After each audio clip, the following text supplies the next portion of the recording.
Olá, seja muito bem-vinda ao canal da Dirce. Se você chegou até aqui, já sabe, inscreva-se, curta, comente e compartilhe.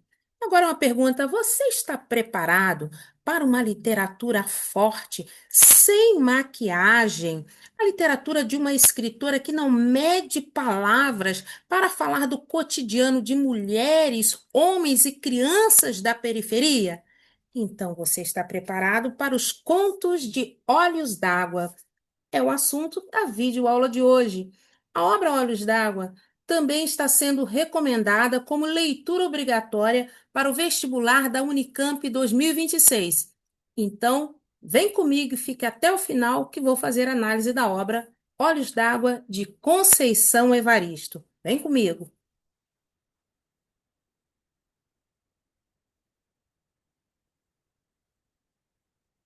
A obra se chama Olhos d'Água que é da escritora Conceição Evaristo. É o segundo livro da Conceição Evaristo aqui no canal da Dirce, analisado aqui no canal da Dirce. O primeiro foi Canção para Ninar, Menino Grande, e agora Olhos d'Água. A obra Olhos d'Água, de Conceição Evaristo, está aqui, né? É essa pela editora Palas. E se você quiser adquirir um exemplar como este, com um desconto muito especial, basta clicar no link que aparece na descrição deste vídeo. Quem é Conceição Evaristo? De novo, né? Já falei na videoaula sobre Canção para Ninar Menino Grande, mas vou falar novamente sobre a grande escritora Conceição Evaristo, um dos nomes mais renomados da literatura atual, uma voz forte da, da, da literatura dos dias atuais. Maria da Conceição Evaristo de Brito. Ela nasceu em Belo Horizonte, a Conceição Evaristo. Nasceu em 1946. Ela é de origem humilde, migrou para o Rio de Janeiro na década de 70. Ela é graduada em letras pela UFRJ. Trabalhou como professora da rede pública de ensino da capital fluminense. É mestre em literatura brasileira pela PUC do Rio com a dissertação Literatura Negra, uma poética de nossa afro-brasilidade, em 1996. Ela é doutora também em literatura comparada na Universidade Federal Fluminense, com a tese Poemas Malungos, Cânticos Irmãos, de 2011, na qual ela estuda as obras poéticas dos afro-brasileiros Ney Lopes e Edmilson de Almeida Pereira, em confronto com a do angolano Agostinho Neto. Ela é uma participante ativa, a Conceição Evaristo é uma participante ativa dos movimentos de valorização da cultura negra em nosso país. Também reconhecida por sua vasta contribuição à literatura brasileira, à luta antirracista, a escritora e linguista Conceição Evaristo recebeu o título de doutora honoris causa pela Universidade Federal do Espírito Santo. Agora sim, vamos à obra. A obra pertence ao gênero conto. Vamos estudar a estrutura da obra, vamos entender. O gênero é o conto.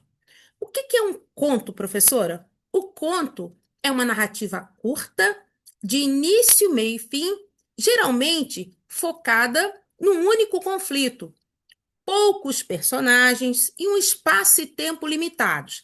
A sua estrutura inclui a apresentação do enredo, um desenvolvimento e um momento de tensão, que é o clímax, e um desfecho ou solução. Então, esse é o gênero conto. Por que o livro se chama Olhos d'Água?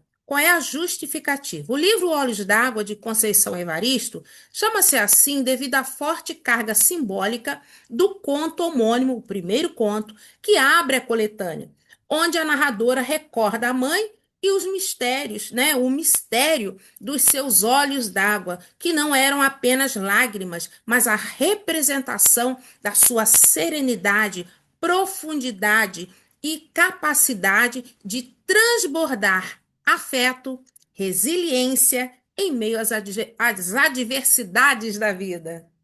Então, lindo o primeiro conto. A estrutura e os aspectos formais do livro. O livro Olhos d'Água é composto por 15 contos. Agora eu vou fazer um breve resumo sobre esses contos, sobre a temática desses contos. Então, vamos lá. O primeiro conto se chama Olhos d'Água. Bom, neste conto, a narradora recorda os olhos da mãe, sempre marejados de lágrimas, e reflete sobre a dor, a violência e a resistência das mulheres negras. Os olhos d'água tornam-se símbolo de memória, sofrimento e também de força ancestral. É muito lindo esse primeiro conto. Segundo conto chama-se Ana da Venga. A Ana vive com da Venga, é uma mulher negra, é, e que mora com Davenga, um jovem negro envolvido na criminalidade. Ele é um assaltante. Ele mandou matar a ex-namorada, Maria Agonia, porque ela não quis morar com ele. Ela só queria sexo e não queria morar com ele. Por isso, ele mandou matá-la. Ela sonha com uma vida diferente, a Ana. Mas o destino trágico toma conta ali de suas vidas. O da Venga é assassinato pela violência e, numa cena bem próxima da vida real, ele é rendido lá no seu barraco e troca tiros com a polícia, mata um policial e é assassinado também, junto com a Ana, que estava grávida. Então é uma tragédia. O terceiro conto chama-se Duzu Querença. Duzu é uma mulher simples, ela cria uma ligação profunda com a Querença, que é a sua neta, companheira, que lhe dá o sentido da vida. O conto ele aborda afeto, sororidade e amor entre vó e neta, um contexto de pobreza e resistência. A Duzu, ela quando ela era criança, ela foi criada num prostíbulo. O pai, muito inocente, entrega a menina para uma senhora com a promessa de levá-la para a escola, dela trabalhar e levá-la para a escola. Só que ela não é mandada para a escola. Ela acaba se acostumando ali com a exploração do corpo, com a violência sofrida por ela e outras mulheres nesses lugares. Ela teve muitos filhos, 9 no total, e esses filhos ficaram espalhados pelo morro, pelas casas também de tolerância e pela cidade. Ela teve muitos netos e 3 netos abrandavam os seus dias: o Angélico, o Tático e a Querença. Depois da morte do Tático, um de seus netos, né, a Dudu ela resolve voltar para o morro e aos poucos ela vai enlouquecendo. Ela morre em pleno carnaval, com a fantasia de carnaval. O carnaval era onde ela podia sonhar, era o seu momento de sonhar.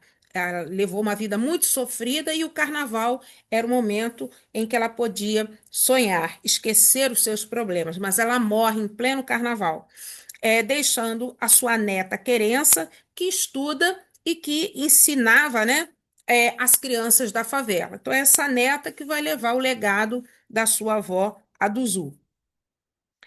O outro conto, o quarto conto, é o Maria. Quem é Maria? Maria é uma empregada doméstica, né? A trajetória da Maria revela a crueldade das desigualdades sociais, especialmente contra a mulher pobre e negra. Ela trabalha e leva para casa uma gorjeta e restos que sobraram da festa na casa da patroa. Então, ela leva o osso do pernil, ela leva as frutas que estavam enfeitando a mesa para os seus filhos. Ela tem 2 filhos menores. Ela entra no ônibus, está voltando para casa e de repente quem surge ali ao lado dela? O ex-marido. Só que agora ele é um assaltante. E ele conversa um pouco com ela e daqui a pouco ele assalta o ônibus. E diante disso, um dos passageiros que viu a Maria conversando, que a viu conversando com o marido, acusa a Maria de cumplicidade no assalto e começa a insultá-la, a xingá-la com palavras muito ofensivas e ela é linchada pelos passageiros do ônibus enquanto ela é xingada. E o seu corpo fica todo dilacerado e todo pisoteado. Bom, é, o quinto conto chama-se Quantos Filhos Natalina Teve? Bom, a vida de Natalina, uma menina de 14 anos que mora no morro, começa assim. Ela é marcada por gestações, abortos, perdas, fugas e abandonos. O conto denuncia a violência contra mulheres negras, o descaso social e a invisibilidade de suas histórias, que se confundem entre maternidade forçada e desamparo. O conto tematiza o aborto clandestino, os riscos de morte, a barriga de aluguel, porque a Natalina tem um filho e ela entrega para os patrões. E os filhos concebidos na dor da violência. Então, ela tem 4 filhos, né? E cada filho teve um destino diferente, ela só fica com o último. Bom, o sexto conto, vamos lá, sexto conto, sei lá. O sexto conto chama-se Beijo na Face. Esse sexto conto é a história de Salinda, que tem seu casamento desfeito pela desconfiança, ameaças, com a separação.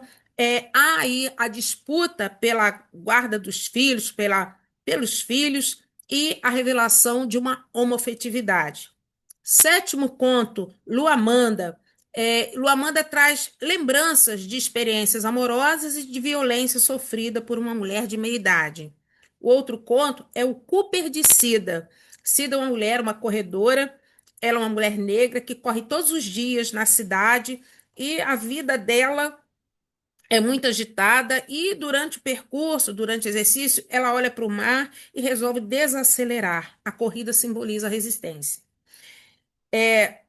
Zaita esqueceu de guardar os brinquedos. É um outro conto que tem como protagonista uma criança, que é a Zaita, é uma menina negra, que ela vive numa favela, ela tem uma irmãzinha gêmea, e de repente some lá uma figurinha que ela gostava muito, e ela sai pelas ruelas da favela procurando essa figurinha. O que acontece é que a Zaita ela é filha de pais, o pai trabalha, ela tem um irmão também que trabalha, mas eles ganham muito pouco. E tem a mãe também. Mas um dos irmãos não trabalha, ele entra para a criminalidade e ele é chefe, né, de um bando, e o pai e os irmãos preferem, mesmo ganhando muito pouco, eles trabalham muito. E ela esquece os brinquedos e enfrenta uma situação trágica. A menina, né, a Zaita, ela sai procurando aquela figurinha, ela não sabe se está na vizinhança, não sabe com quem está, e nisso ela é vítima de uma bala perdida durante um tiroteio. Então mostra aí a infância interrompida pela violência, um lar desestruturado e crianças na criminalidade. É, o décimo conto chama-se De Lixão, que é o apelido do personagem, né? É a história de um menino também de 15 anos que sofria com maus tratos e odiava a mãe por isso. Ele passou a viver na rua, sentindo muita dor de dente e outras dores. Ele tinha um tumor na boca. Mostra então, o conto mostra as lembranças de vida do menino em situação de rua que sobrevive do lixão. Entre a dureza da fome e a exclusão, ainda florescem afetos e sonhos. O conto fala sobre a precariedade da vida desse menino marginalizado. 11º conto, Lumbiá. Lumbiá é um menino negro que convive com a fome extrema e com a luta da mãe para sustentá-lo. Sua história mostra a crueldade da desigualdade social que rouba a infância e transforma necessidades básicas em luta diária. O menino ele vendia balas, vendia flores na rua para conseguir se sustentar, sustentar a família. E ele gostava muito do Natal e, de repente, ele vê um presépio montado numa loja que ele não podia entrar. O que que acontece? Ele dá um jeito, consegue entrar, olha o presépio, se encanta pela imagem do menino Jesus e rouba a imagem. Quando o guarda vai correndo atrás dele, ele corre para a rua com a imagem, não vê que o sinal estava vermelho e ele é atropelado. É uma trágica história. O sinal estava vermelho para ele, o pedestre, e ele é atropelado. Os Amores de Quimbá, o 12º conto. Quem é Quimbá? Quimbá é um menino negro que mora no morro. Um menino que mora num barraco apertado, com a mãe, com a avó, com os irmãos. No morro ele se chama Zezinho. E quando ele vai para a cidade, ele se chama Quimbá. Ele trabalha no supermercado. Ele leva uma vida dupla. no morro e na cidade. Ele na cidade, ele fica na casa da Beth e do Gustavo, que são dois playboys ricos que deram esse apelido de Kimbá para ele, é um apelido nigeriano. Ele é um garoto negro muito bonito e é usado para satisfazer os desejos desse casal rico. O conto explora afetos, explora sexualidade. É um menino que tem que escolher entre a Beth e o Gustavo, e o conto termina numa grande tragédia, num homicídio seguido de suicídio. Ei, a Dorca. Ei, a Dorca retrata a origem e a vida de Adorca.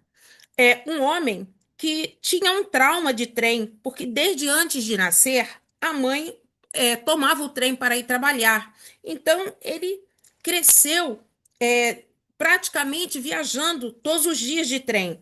E em meio àquele empurra-empurra do trem, os gritos dos camelôs, alguns religiosos que fazem pregação no trem, vozes dos bêbados, os lamentos dos trabalhadores, assaltos. Ele vivia tenso durante a viagem e muito estressado. E um dia ele resolveu interromper a sua vida e foi agonizando para o trem. E lá ele morre, alguém o tira do trem e ainda rouba os seus pertences. 14º conto, A Gente Combinamos de Não Morrer. O título deste conto é uma silepse, é uma figura de linguagem, uma figura de construção, uma figura sintática. A concordância ali não se faz com a palavra agente, a concordância se faz com a ideia, né, como se fosse nós combinamos de não morrer. Mas ela coloca da forma como os personagens falam. Então, ela coloca uma linguagem bem coloquial. As narrativas de Conceição Evaristo são repletas de oralidade. Neste conto, são jovens de periferia ou favela, contam que fizeram um pacto simbólico de sobreviver à violência urbana, aos tiroteios na favela. O título é um grito de resistência e esperança diante da realidade que ceifa tantas vidas negras. E o 15º conto é o Aiolua, né? A alegria do nosso povo. É um conto também de esperança. A Aiolua, ela nasce como símbolo de esperança coletiva. O seu nome significa alegria e representa o renascimento da comunidade diante da dor. Então, o povoado estava muito triste, muito sofrido, com muita fome, muita miséria, sem esperanças, e quando essa criança nasce, ela traz a força da ancestralidade africana e a coletividade revive num ato de resistência. Então, são contos fortes, são contos que têm uma linguagem bem crua, né? Sem enfeites, é uma linguagem sem maquiagem. É dessa forma que a Conceição consegue ser a voz da periferia, a voz dos afrodescendentes. O contexto da obra. A obra é marcada pela escrevivência, ou seja, pela escrita inspirada na experiência pessoal e vivida da autora. A Conceição Evaristo, ela utiliza uma prosa poética para apresentar as mazelas sociais, o racismo, a pobreza, a resistência da comunidade afro-brasileira. A escritora aborda sem meias palavras a violência urbana.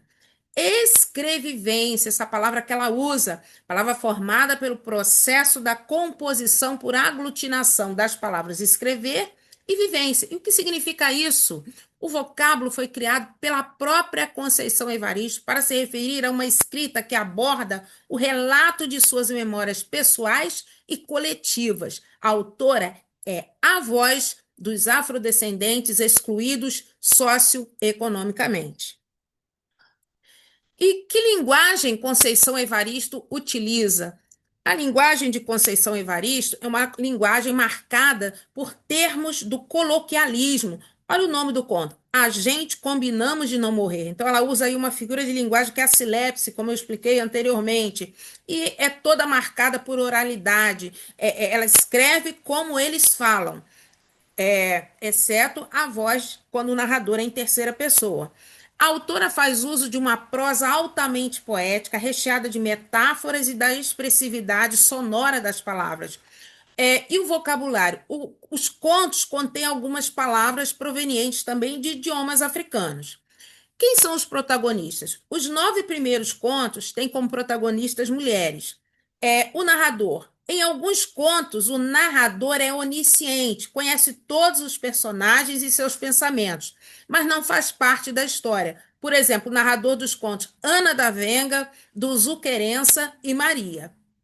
Polifonia. Em A Gente Combinamos de Não Morrer, essa silepse que eu já expliquei, né? Esse título que é uma silepse, há uma multiplicidade de vozes, existe uma variedade de protagonistas que precisam ser ouvidos. São diversas pessoas da periferia com suas diferenças e subjetividades. Ela usa também neologismo. A autora cria palavras como tempo é vento, alma menina, coragem é medo, fumacinha menina, mar amor, buraco saudade, gozo pranto, corpo coração e barrigas lua. Então ela também cria palavras, mas dentro de um contexto e faz muito sentido, com certeza. E quais são os temas desses contos? Ela fala sobre a resistência negra, ela fala sobre trajetórias atravessadas pela desigualdade racial e social existentes na sociedade brasileira. Há na obra em questão uma forte crítica social e uma intensa denúncia das injustiças e desigualdades no Brasil contemporâneo, as quais marginalizam historicamente as comunidades afrodescendentes. A Conceição Evaristo mostra a força da ancestralidade de mulheres negras e são contos, na verdade, de resistência e de ancestralidade. A obra aborda a pobreza, a violência, a miséria urbana, a fome e outros problemas enfrentados por essa população negra e periférica, mas também destaca a força, a resistência, a ancestralidade e os laços afetivos presentes nessas comunidades. Os personagens são mulheres como Ana da Venga, Maria, do Zuquerença, Natalina, Salinda, Luamanda, Cida, Zaita, Maíta e também meninos homens perdidos, herdeiros de mães sem nome.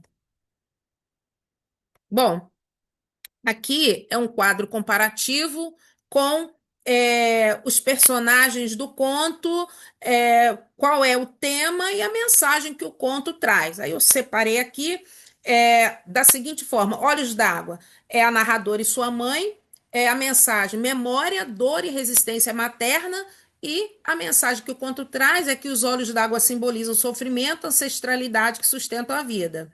O outro conto é Ana da Venga. Personagens Ana e da Venga, amor e violência urbana. Jovens negros têm seus destinos marcados pela exclusão e pela violência.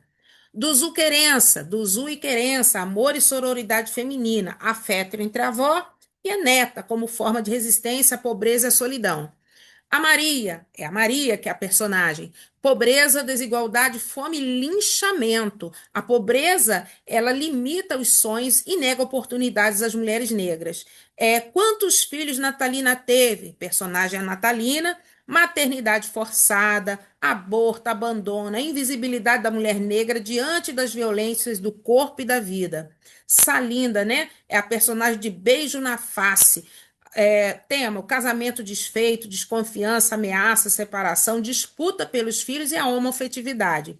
Mesmo em meio à dureza, gestos simples de amor dão sentido à vida. Luamanda são lembranças de experiências amorosas de uma mulher de meia idade, uma mulher madura, que lembra suas experiências, a violência sofrida, é a vivência de uma mulher que é avó e mãe. O próximo aqui, aí vamos lá. Isso. Continuando, o Cooper de Cida, personagem é Cida, fala sobre a pressa e a desaceleração da vida urbana. Aí mostra aqui, como já dito, o exercício físico se torna metáfora da luta pela sobrevivência feminina na cidade. Zaita esqueceu de guardar os brinquedos. Zaita é a criança. Infância interrompida pela violência, lar desestruturado, crianças na criminalidade. Crianças negras da favela são mais vulneráveis à violência estrutural, tiroteio e bala perdida. De lixão. É um menino de lixão. A exclusão social e sobrevivência, violência infantil, maus tratos e a consequência que é a marginalidade. Lumbiá, o menino Lumbiá e seus irmãos. Fome, infância negada, crianças vendendo doces e flores na rua. A fome extrema revela a crueldade das desigualdades sociais. Os Amores de Kimba. Kimba é o personagem, amor e afetividade negra. Relações amorosas também sofrem as marcas do racismo estrutural. Ei Ardoca, né? Ardoca é o personagem, que é aquele operário que está estressado, mostra o cotidiano estressante de quem depende do trem para ir ao trabalho todos os dias. Então, fala sobre violência urbana no trem. A gente combinamos de não morrer, esta Silepse, jovens da periferia da Dorve, Bica, Idago e Dona Esterlinda, resistência à violência, ficção das novelas versus realidade. A sobrevivência se torna ato coletivo de resistência. E o último conto, a Iolua, né? E a comunidade mostra ancestralidade e esperança. A coletividade encontra força e alegria na herança africana. Bom, e agora são os temas abordados no livro. Então, o livro aborda a infância roubada pela pobreza e pela violência, os contos, né, abordam isso, a condição da mulher negra atravessada por maternidade forçada, por afetos e dores, a juventude ceifada pela violência urbana e a ancestralidade coletiva que mantém viva a esperança. Bom, a mensagem do livro é o seguinte: a memória e a ancestralidade africanas são fontes de esperança e reconstrução para a comunidade negra. E agora vou resolver duas questões que caíram já em edições anteriores da Unicamp. A primeira questão aqui é a 43, que reúne dois fragmentos. O primeiro, do livro de Paulina Chiziane, Niket, Uma História de Poligamia, e o segundo fragmento é do conto Olhos d'Água, de Conceição Evaristo. Então, diz o seguinte. Primeiro fragmento. Vou ao espelho tentar descobrir o que há de errado em mim. Vejo olheiras negras no meu rosto. Meu Deus, grandes olheiras. Tendo andado a chorar muito por estes dias, choro até demais. Esse é Paulina Chiziane. Segundo fragmento. Lembro-me ainda do temor de minha mãe nos dias de fortes chuvas em cima da cama. Ela nos protegia com seu abraço. Nesses momentos, os olhos de minha mãe se confundiam com os olhos da natureza. Chovia, chorava, chorava, chovia. Então, por que eu não conseguia lembrar a cor dos olhos dela? Então, são dois fragmentos que aproximam as obras a partir da leitura dos trechos, aí vem a questão, e da compreensão do todo da narrativa, podemos afirmar que, comparativamente, os textos exprimem o quê? Vamos lá, alternativa A. Pelo par, olheiras abraço, o medo feminino diante dos problemas econômicos e ecológicos do sul global. Errada a resposta. Pelo par, espelho águas, o narcisismo feminino em que ambiente sociocultural altamente desigual. Os livros não falam nada sobre isso. Pela relação entre as águas e as lágrimas, a submissão feminina diante dos problemas econômicos e ecológicos do sul global. O livro também não fala sobre isso. Pela relação entre as águas e as lágrimas, o desamparo feminino em um ambiente sociocultural altamente desigual. Resposta correta é o que se verifica na alternativa D. Então, o que a gente entende? A gente entende que a alternativa D, ela é a única que abarca comparativamente os dois textos.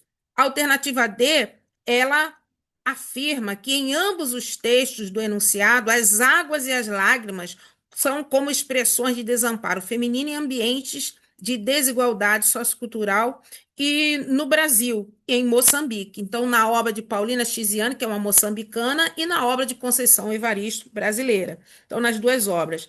A dor na passagem de Niket é evidenciada pela procura pelo que há de errado em si mesma e pelas olheiras provocadas pelo choro de Rami, que é a personagem principal de Niket. No conto Olhos d'Água, a narradora relaciona o choro da mãe às chuvas que a assustavam pela situação de vulnerabilidade na qual vivia com as filhas, de modo que choro e chuva se confundem na imagem elaborada pela autora. Então, por isso que a opção correta é a letra D. E a nossa próxima questão é a questão 8 de 2024. É um trecho de uma reportagem. Leia o trecho da reportagem. Vou colocar a setinha aqui do lado, vamos lá. Mulher espancada após boatos em rede social morre no Guarujá, São Paulo. A dona de casa, Fabiane Maria de Jesus, de 33 anos, morreu na manhã desta segunda-feira, 5, 2 dias após ter sido espancada por dezenas de moradores do Guarujá, no litoral de São Paulo. Segundo a família, ela foi agredida a partir de um boato gerado por uma página em uma rede social. Aí vem aqui a pergunta: assinale o trecho de um dos contos a seguir, extraídos de Evaristo Conceição, da obra Olhos d'Água, né? Rio de Janeiro, editora Palas, Fundação Biblioteca Nacional, 2016. Trecho este que relaciona o acontecimento da reportagem ao texto de ficção. Então, vamos relacionar um conto da Conceição Evaristo a esta reportagem. Isso mostra o quão real é a obra. É, Primeiro, os mais velhos, acumulados de tanto sofrimento, olhavam para trás e do passado nada reconheciam no presente. Suas lutas, seu fazer e saber, tudo parecia ter se perdido no tempo. Deram de clamar pela morte e a todo instante eles partiam. Esse fragmento é do último conto daquele povoado, né? O nascimento da menina que traz alegria. Então, esse não é. B. Vi só lágrimas e lágrimas. Entretanto, ela sorria feliz, mas eram tantas lágrimas que eu me perguntei se minha mãe tinha olhos ou rios caudalosos sobre a face. E só então compreendi. Minha mãe trazia serenamente em si águas correntezas, águas de mamãe Oxum. Então, esse é do primeiro conto, Olhos d'Água. Também não tem nada a ver com a reportagem. Terceira, opção, letra C. Os assaltantes desceram rápido. Maria olhou saudosa e desesperada para o primeiro. Alguém gritou que aquela e xinga, né, a Maria, lá da frente conhecia os assaltantes. A primeira voz, a que acordou a coragem de todos, levantou e se encaminhou em direção a Maria. Então, este sim é um conto que pode ser relacionado ao acontecimento da reportagem. E o último. Nos últimos tempos, na favela, os tiroteios aconteciam com frequência e a qualquer hora. Os componentes dos grupos rivais brigavam para garantir seus espaços e freguesias. Havia ainda um confronto constante com os policiais que invadiam a área. O último é de violência, mas não tem a ver com a violência acontecida com o linchamento do Conto Maria, né? O Conto Maria mostra a Maria sendo linchada dentro do ônibus, que ela foi associada ao seu ex-marido, que acabou de fazer um assalto naquele momento que ela estava voltando para casa. A resposta correta é o que está na letra C. E assim, é, vou encerrando aqui, tá?